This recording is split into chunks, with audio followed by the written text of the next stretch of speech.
You can spend weeks training an advanced model, but if users cannot find or understand its underlying mechanics, the work remains functionally invisible. The model card is the solution. It is a single readme.md file that serves as the central definition of your model, ensuring that anyone who finds your repository can reuse your work and reproduce your results. To build one, you need a Hugging Face account, an existing model repository, a basic grasp of Markdown, and your specific training metrics.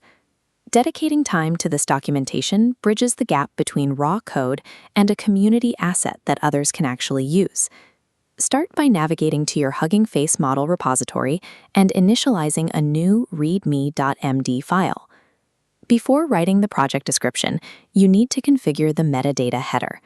This is the background engine that powers discoverability on the hub. The header requires precise YAML syntax at the absolute top of your file, contained between two sets of 3 dashes. Here, you add language tags to categorize the model, for example, language:(fr) for French. Below the language, define legal and structural tags, like the MIT license and training datasets. But beware, YAML has strict spacing rules. If your indentation is off by 1 space, the hub may fail to render tags. When you save the file, the Hugging Face hub system parses this raw text to index your model. This transforms your text into interactive badges on the model page, making it easier for users to find your work through the hub's global filters. Precise metadata ensures that your model is categorized correctly within the global ecosystem, rather than existing as an isolated file.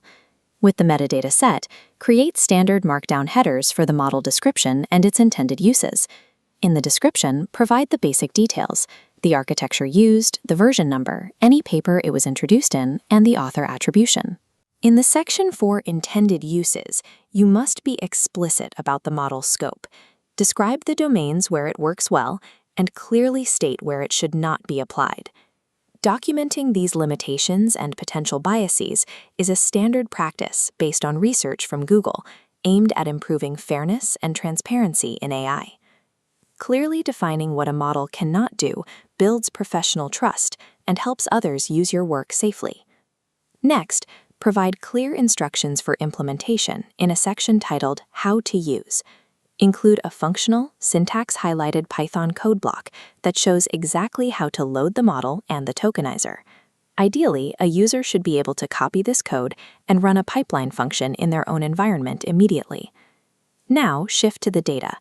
Create a section for training data that describes the datasets used to build the model. Follow this with a training procedure section to document the science behind your results.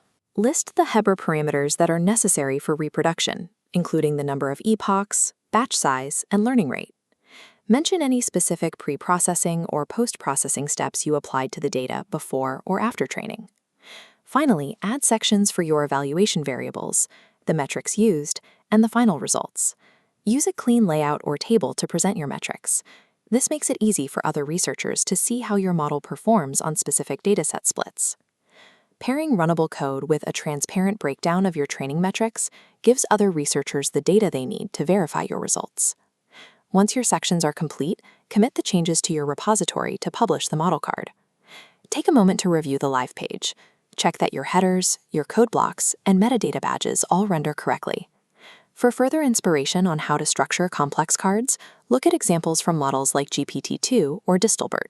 A thorough model card provides the transparency needed for others to find, reproduce, and build upon your work in the global AI community.